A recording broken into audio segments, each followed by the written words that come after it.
Hi, everybody.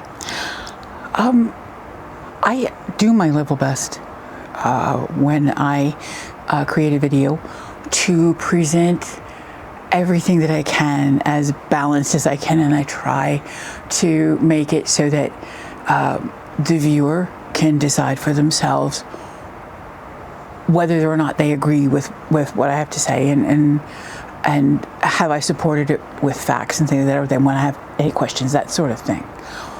But this last video that I did, which was about the tourism survey that was held here in Elliott Lake, and when I got the letter, the response to my email,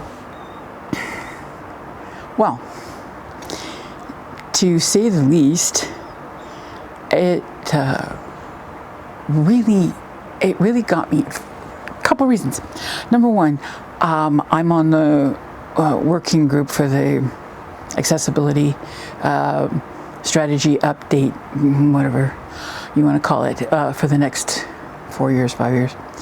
And within one of those meetings, which was prior to me writing this thing, I had made mention of the fact there that, okay, well, Elliott Lake kind of has to decide where it wants to go with accessibility, because you did a tourism survey that had no questions about accessibility in it. And it was acknowledged by the writer of this letter that, yes, that's true. There weren't any, and that they had noticed this and had gone and spoken to the people who were responsible for the survey and sort of said, like, did you notice that there wasn't anything here, and why didn't that happen? And it was said that, oh, well, gee whiz, yeah, we should have done that, shouldn't we? So kind of like, and then it was said to me that, but you have to understand that people are still getting used to having to do this kind of thing and put accessibility in. And I'm sorry, but it's 2025, and that was the year that the Ontario government set for us being barrier-free. All of the training has been done by this time. So to say that they are just getting used to it, I'm sorry, no, that isn't so. They should be used to it by now, at least to know to ask for it and put it in there. But fine. And then when I get an email that speaks to me and says something totally different, and I have it here just to make sure I don't say it wrong, and they want, it was like, thank you for taking the time to share your reflections, and they definitely are. Both on social media. Now, to tell you why I put those things in there, because I had spoken to this person previously and I knew that I had done so. I was not trying to hide the fact that I had put up a social media post or anything else that I had written to anyone else in there without letting this person know I was doing it. I try to be very transparent that way. Anyway, and it goes on to say that my perspective is heard and valued. And then, in the very next paragraph, it says, we would like to clarify a few points and also acknowledge where your concerns are valid and important. And I will say this much. To the person who put this on paper, you don't have that right. Not at all. To tell me, or anyone else for that matter, whether their concerns are valid or important. Any concerns expressed are valid and important, any of them. It may not be as important as other concerns. You may have to put them in a hierarchy, and all of that is understood, but that doesn't make them any less valid or any less important for that matter. So for example, a grandmother wondering what her grandson is going to be able to do because he can't use the pump track because he is not skilled enough to be on there. That is a valid concern. You don't have that right. So So the tourism strategy presentation that was shared, okay, was like the first step. And I know all of that. I get that. Right? And that there was going to be a more filled out and refined finale to everything after they got all the input that they wanted. The thing I was trying to say is you didn't want anything from anybody about accessibility. And what you said here, yes, here we go. There was limited feedback offered about accessibility, and that information was used in the development of the framework and the final strategy. So I will say this once again, you cannot answer a question that isn't asked. People like me, okay, people who are mouthy and people who think it's important to be heard on all of these topics will put stuff in there. But most other people will not think to answer those questions, okay? And when you turn around and at the end, as you are presenting this thing, you kind of go, how we should develop some more, light adventure and mobility friendly stuff. But that's yours. And then you can go ahead and you can talk about the Indigenous partnerships that you think should be done and be very specific about those. And I believe you used Mississauga and Serpent River in and of themselves. And you can also talk about food and product placement to be attached to those things, especially in food, but also in arts and crafts. So you can include those things in a presentation, okay, about tourism, but you can't include accessibility, and you did not. Okay, so here we went through the thing and and I'm using my telephone just so you can see I'm reading a letter. And it says, under Pillar C, visitor experience. By the way, I don't like being schooled. I don't need to be. The initiative states, ensure excellence in access and service, with the outcome being tourism offerings are inclusive, accessible, and deliver on destination promise. What promise? What promise is that? What's going to be accessible? And how is it going to be accessible? You didn't ask the questions.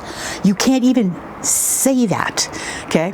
The specific action in this section, when it refers to light adventure, refers to not just those with limited mobility, but also limited experience and who may not be comfortable going on a specific mountain biking path or a certain portage route. Does that include blind people and deaf people because they don't have limited mobility? Does that include someone who is on the spectrum? I wonder. Anyone with developmental or cognitive disabilities, how about those? Does that work for you? Okay. And this whole business about in pillar this and in pillar that, there's not a pillar that matters to me. People matter to me. Okay, and you didn't take care of the people you supposedly represent by your job. Okay. Further develop, oh yes, here we go, 5.3 seems to be missing a comma. Thank you for pointing that out. And it should have stated, further develop light adventure and limited mobility, comma, accessible outdoor assets. This specifically touches on making sure that accessibility is considered and part of the strategy. Really? Where did it say that?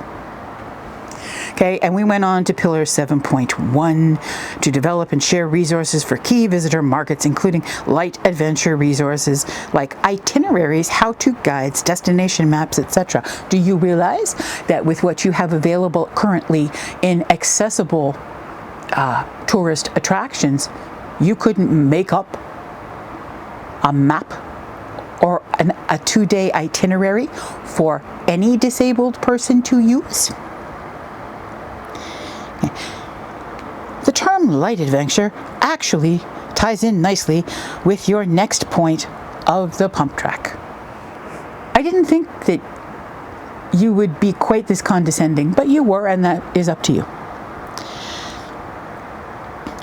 In discussing with Mr. Antunes, he has seen the final draft of the strategy document, and it indeed does address the opportunity of attracting people with different abilities, including supporting infrastructure investments and improving accessible travel planning. Regarding the pump track, you're right that accessibility goes beyond physical disability. Confidence, skill level, and inclusive design matter for people of all abilities. That is why room was left next to the current pump track for the possibility of an adaptive track in the future. So what happened to the design of public spaces where when you're building new or doing an extensive renovation, that particular project needs to be accessible for everyone from the get-go? How did we work our way around that one? But that's only me. And of course, you liked my ideas around accessible recreation and stuff like that. That was really, really cool. And you're going to talk to the Accessibility Advisory Committee.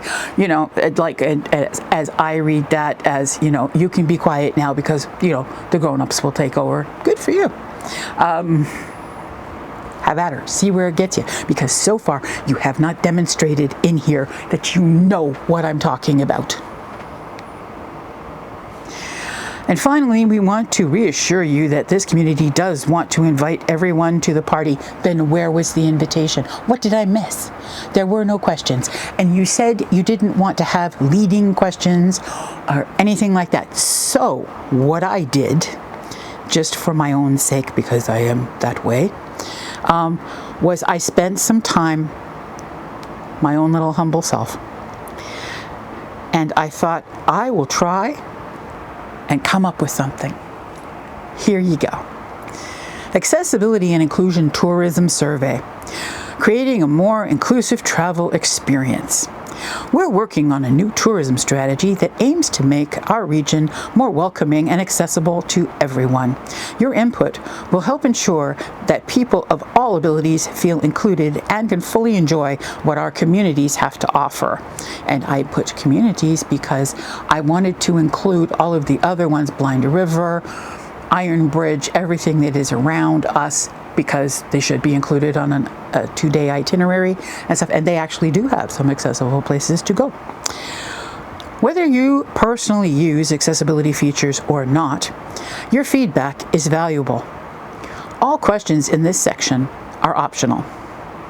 Number 1, do you or someone you regularly travel with have any accessibility needs or requirements? Select all that apply. And I have given examples of mobility, okay, which is wheelchair, walker, cane. Hearing, using hearing aids, or do you need sign language, or, you know, vision, low vision, or screen readers. Sensory, sensitivity to light, noise, or crowds.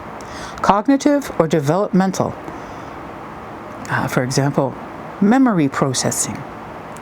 Chronic health conditions, like fatigue, pain, or breathing. None of the above, or prefer not to say. Number 2, how would you rate the overall accessibility of tourism in our region? For example, transportation, attractions, accommodations, and signage. Excellent, good, fair, poor, I'm not sure, or I haven't used them. Number 3, how easy is it to find clear and accurate accessibility information when planning a trip here? Take your time. I mean, I'd like to see what everybody finds when they Google accessible travel in Elliott Lake. Very easy, somewhat difficult, very difficult, excuse me. I haven't looked for this information. Number 4, have you or your travel companions ever experienced any accessibility-related barriers in our region? Yes? No? Not applicable? If yes, please describe. Number 5. What types of accessibility features would make tourism in our region more inclusive? Select all that apply. Step-free or ramped entrances, accessible washrooms, clear signage and wayfinding, ASL interpretation or captioning, quiet or sensory-friendly spaces, service animal accommodations, accessible public transportation, staff trained in accessibility, that's a biggie. Other, please specify, or not sure. Number 6. How important is it to you that tourism in our region be accessible to everyone? Very important, somewhat important, not very important, not important at all. Number 7.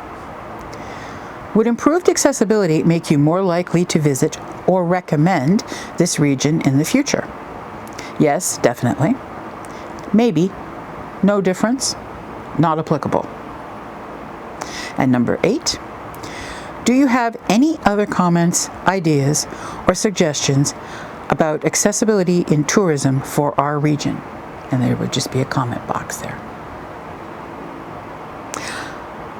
I sort of thought that would work out pretty well. Didn't seem to lead anybody anywhere. But at least the questions would have gotten asked.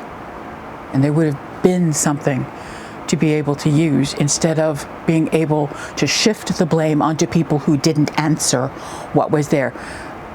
9 times out of 10, that's called gaslighting or ableism, depending on which way you want to go with it. But you made me very angry. Very, very angry. Not for what you said to me, but what you said to everybody in this city and everybody who could potentially visit here. It's not a good look.